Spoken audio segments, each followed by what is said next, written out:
Literally Bharat अप्रैल से मई महीने के बीच में अपनी तीसरी nuclear powered ballistic missile submarine और चौथी न्यूक्लियर पावर्ड सबमरीन को कमीशन कर लेगा, जिसके बाद भारत दुनिया के उन चुनिंदा देशों में से एक हो जाएगा जिसके पास में 3 nuclear powered ballistic missile submarine है। दुनिया के अंदर लगभग 6 ही इस तरीके के देश हैं, जिसकी वजह से भारत एक इलाइट ग्रुप में जुड़ जाएगा। साथ में चाइना को काउंटर करने में बहुत ज़्यादा कारगर है और सेकंड स्ट्राइक कैपेबिलिटी को और भारत के इन्हांस करेगा। ये जो पावर है ये बेसिकली पाकिस्तान के पास और किसी भी देश के पास नहीं है। इवन जो P5 कंट्रीज़ हैं उसके अलावा केवल इंडिया के पास में कैपेसिटी देखने को मिलेगी। तो क्या एग्जैक्टली हुआ है इसे मैं शुभलिंग चौहान डिटेल में आप लोगों के साथ में चर्चा करूंगा, बट उसके पहले इस वीडियो को लाइक कर दो, चैनल को सब्सक्राइब कर दो। इसके अलावा अगर आपको मेरे लेक्चर की अपडेट चाहिए तो आप SRC 10 कोड लगा सकते हो, SRC 10 टेलीग्राम ग्रुप के ऊपर जुड़ सकते हो। इसके अलावा UPSC CSE की तैयारी करना है, इंडिया के टॉप एजुकेटर से पढ़ना है तो आप अनअकैडमी के ऊपर जुड़ सकते हो, जहां पर हमारे टॉप एजुकेटर्स आप लोगों को कंप्रहेंसिव UPSC CSE की तैयारी कराएंगे, जिनके द्वारा आपको पढ़ाया तो जाएगा ही सही, साथ में आपको स्टडी मटेरियल दिया जाएगा, 1-on-1 मेंटरशिप दी जाएगी, टेस्ट सीरीज दी जाएगी। ये सब कुछ आपको मिलेगा इंडिया के सबसे अफोर्डेबल रेट में। साथ में आप मेरी वीडियो देखते हो ना तो आप SRC 10 कोड लगा सकते हो, जिसके बाद 55% तक का डिस्काउंट आप लोगों को यहां पे मिल जाएगा। अगर आप नहीं लगाना चाहते, आप किसी और दोस्त आपका जो है वो अनअकैडमी पे ज्वाइन करना चाहता है तो आप उसको ये कोड दे सकते हो, जिसके बाद में उसके 55% तक का डिस्काउंट मिलेगा, साथ में CSE अश्योर मिलने वाला है। तो सारे बेनिफिट आपको अवेलेबल हो जाएंगे इस कोड के माध्यम से। इसके अलावा अगर आप फॉर्म फिलअप करना चाह रहे हो पर कहीं सारी दिक्कत है आपको आ रही है फॉर्म फिल करने में, तो नीचे डिस्क्रिप्शन के अंदर मैंने लिंक दी हुई है, उस लिंक को फिल आउट कर देना, जिसके बाद हमारी टीम जो है वो आपको गाइडेंस दे देगी। चलिए दोस्तों समझने का प्रयास करते हैं यहाँ पे क्या हुआ है। इंडिया अप्रैल मई के बीच में INS अरिधमान, जो कि भारत की 3rd nuclear powered ballistic missile submarine है, उसे कमीशन करेगी। यह भारत के न्यूक्लियर डेटरेंस को भी और सेकंड स्ट्राइक कैपेबिलिटी को भी यहां पर मजबूत करेगा। अब सबसे पहले ये समझो कि न्यूक्लियर पावर्ड सबमरीन होता क्या है। देखो, सबमरीन आप सब लोग जानते हो पानी के अंदर चलती है, जिसकी वजह से इसका फायदा ये रहता है कि दुश्मन को पता ही नहीं है सबमरीन कहाँ है। लेट अस अज्यूम इंडिया का ये कोस्ट है और ये विशाखापट्टनम से सबमरीन निकल गई। अब ये सबमरीन कहाँ समुद्र में है किसी को भी नहीं मालूम। ये सबमरीन अपने आप में एक स्टील्थ कैपेसिटी रखती है, और ये जो सबमरीन्स होती हैं इनको किस फ्यूल से चलाया जा रहा है उसके माध्यम से ये 2 प्रकार की होती हैं। पहली प्रकार की होती है डीजल पावर्ड सबमरीन, जिसको डीजल से चलाया जाता है। दूसरी होती है न्यूक्लियर पावर्ड सबमरीन, जिसको न्यूक्लियर एनर्जी से चलाया जाता है। दोनों में अंतर क्या है? बेसिकली जो डीजल पावर्ड सबमरीन है ये आवाज़ नहीं करती, ये बहुत साइलेंटली चलती है। पर समुद्र के अंदर डीजल को जलाने के लिए ऑक्सीजन कहाँ से आएगा? ऑक्सीजन समुद्र के अंदर नहीं होता, इस वजह से सबमरीन को बार बार बाहर आके स्नॉर्कलिंग करनी होती है। पूरी सबमरीन को बाहर नहीं निकालना होता, केवल ये छोटे से मुंह को ऊपर बाहर निकाल देना पड़ता है, जिसकी वजह से दुश्मन हो सकता है पता लगा ले कि सबमरीन की लोकेशन कहाँ है। ये चीज़ होती है डीजल पावर्ड सबमरीन में। वहीं एक और प्रकार की सबमरीन होती है जिसमें diesel as a fuel use नहीं होता, बल्कि न्यूक्लियर फ्यूल का प्रयोग किया जाता है। इस प्रकार की सबमरीन की खास बात ये होती है कि क्योंकि न्यूक्लियर फ्यूल को जलाने के लिए ऑक्सीजन की जरूरत नहीं होती, इसलिए एक बार आपने न्यूक्लियर फ्यूल लगा दिया फिर ये महीनों सालों तक समुद्र के अंदर ही रहती है। दुश्मन इसका पता नहीं लगा पाते, इसलिए काफ़ी स्ट्रेटेजिक सबमरीन कहलाती है। आज के समय पे P5 और इंडिया के पास में ये सबमरीन है, यानी कि दुनिया के अंदर केवल 6 ही ऐसे देश हैं जिनके पास में न्यूक्लियर पावर्ड सबमरीन्स हैं।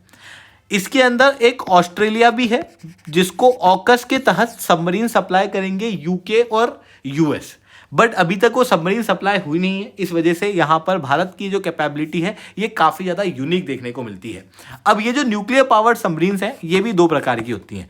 पहली होती है न्यूक्लियर पावर्ड सबमरीन्स, जो कि समुद्र के अंदर चलती हैं, बट उसके अंदर ऐसे हथियार नहीं लगे होते कि वो दुश्मन को फोड़ सके। मतलब जैसे न्यूक्लियर पावर्ड सबमरीन्स है, नॉर्मल न्यूक्लियर पावर्ड सबमरीन होगी, बट उसके अंदर ना बैलिस्टिक मिसाइल को लॉन्च करने की कैपेसिटी नहीं होगी। नॉर्मल मिसाइल जो है वो उसके अंदर लग सकती है।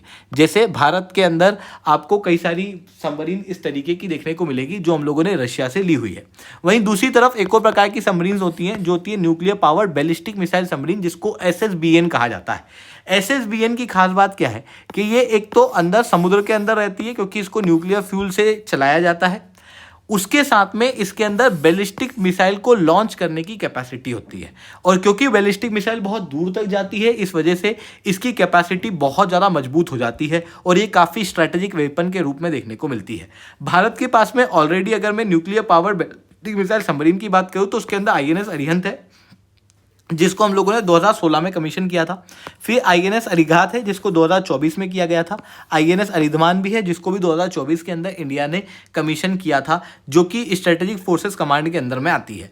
अब आईएनएस अरिधमान जो कि नई हम लोग लेके आ रहे हैं, ये काफ़ी सीक्रेटली डेवलप की गई है इंडिया के द्वारा बाय एल&टी और शिप बिल्डिंग सेंटर जो कि विशाखापट्टनम है, इनके द्वारा जॉइंटली इसको डेवलप किया गया है। इसके फाइनल स्टेज के ट्रायल इस समय पे चल रहे हैं और बहुत जल्दी इसको डिप्लॉय किया जाएगा विद इन 1 और 2 मंथ। अब आप कहोगे कि nuclear power ballistic missile submarines की हम लोगों को आवश्यकता क्यों है? देखो, अगर मैं nuclear power ballistic missile submarine की बात करूं तो बेसिकली इंडिया की जो न्यूक्लियर पॉलिसी है, थोड़ा सा उसे समझने की आवश्यकता है। भारत क्लियरली क्या कहता है दुनिया को कि हम पहले न्यूक्लियर अटैक नहीं करेंगे, नो फर्स्ट यूज पॉलिसी हम लोग फॉलो करते हैं। अब मान लो ये इंडिया है जो कि नो फर्स्ट यूज पॉलिसी कह रहा है और उधर से पाकिस्तान है जो कि अपना न्यूक्लियर वेपन इंडिया पे मान लो मार दिया। ऐसा ना हो, पर लेट अस अज्यूम ऐसा हो गया, तो फिर इंडिया को एक मजबूत न्यूक्लियर वेपन के रूप में रिस्पॉन्ड भी तो करना होगा। वो जो कैपेसिटी होती है रिस्पॉन्स देने की, अगर हमारे ऊपर न्यूक्लियर अटैक हो गया, उसके बाद जो रिस्पॉन्स न्यूक्लियर वेपन से करने की कैपेसिटी, उसको कहा जाता है सेकंड स्ट्राइक कैपेबिलिटी। मतलब पहली स्ट्राइक अगर तुम करोगे तो हम फिर सेकंड स्ट्राइक करने की भी क्षमता रखते हैं। पाकिस्तान के पास में ये क्षमता नहीं है, क्योंकि पाकिस्तान के जो न्यूक्लियर वेपन्स हैं वो काफ़ी सेंट्रिक हैं और अगर इंडिया ने मान लो न्यूक्लियर बॉम्ब उसी के ऊपर फोड़ दिया तो फिर पाकिस्तान सेकंड स्ट्राइक करने की क्षमता नहीं रखेगा, जबकि इंडिया के पास में ये क्षमता है। और इस क्षमता के होने का एक बड़ा कारण है भारत की न्यूक्लियर डाइवर्सिटी पॉलिसी। अब आप कहोगे ऐसा क्यों? तो सबसे पहले आप देखो, इंडिया के पास में जो न्यूक्लियर वेपन है वो बेसिकली हम लैंड से तो लॉन्च कर सकते हैं मिसाइल के जरिए, वाटर से भी लॉन्च कर सकते हैं और एयर से भी लॉन्च कर सकते हैं।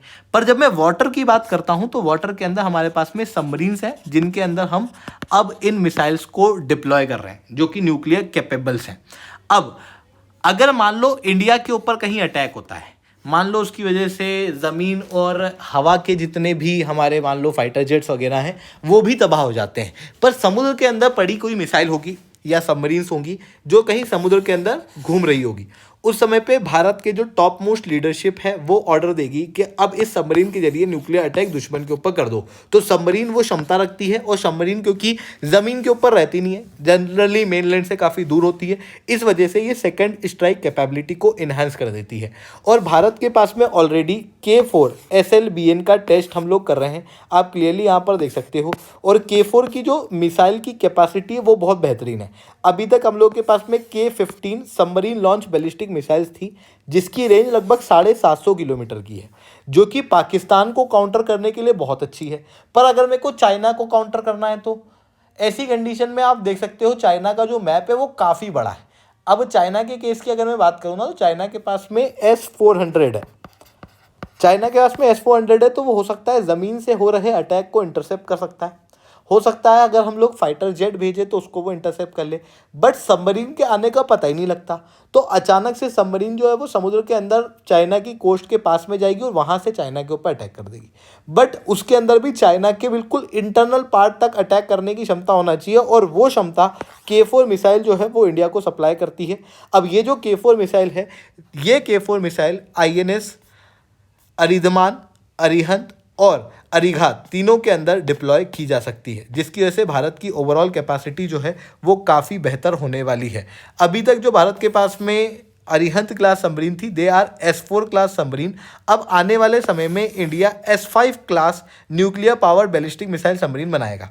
ये जो सबमरीन्स होती हैं इनकी साइज़ लगभग डबल होती है, जिसकी वजह से इनकी जो कैपेसिटी है दुश्मन को नष्ट करने की वो और ज़्यादा मजबूत हो जाती है। इसके अलावा ग्लोबल लेवल पे US, Russia, France, UK, China और इंडिया, ये 6 ही ऐसे देश हैं जिनके पास में nuclear powered ballistic missile submarine है। इसके अलावा और किसी भी देश के पास में नहीं है। तो ये चीज़ें यहाँ पर देखने को मिल रही हैं। आई होप दोस्तों ये सारी बातें आप लोगों को समझ में आई होंगी। लेक्चर अच्छा लगा हो तो लाइक करना, लेक्चर बहुत अच्छा लगा हो नीचे SRC10 कमेंट करना। UPSC CSC की तैयारी करना, इंडिया के टॉप एजुकेटर से पढ़ना है तो आप अनअकैडमी के ऊपर जुड़ सकते हो। इसके अलावा अगर आप 2026 का अटेम्प्ट देने वाले हो और आपका अभी तक सिलेबस कंप्लीट नहीं हुआ, प्रीलिम्स का डर लग रहा है, तो आप प्रीलिम्स का क्रैश कोर्स जो है वो हमारा ज्वाइन कर सकते हो। ठीक है दोस्तों, आज के लिए that's all from my side. जय हिंद, जय भारत।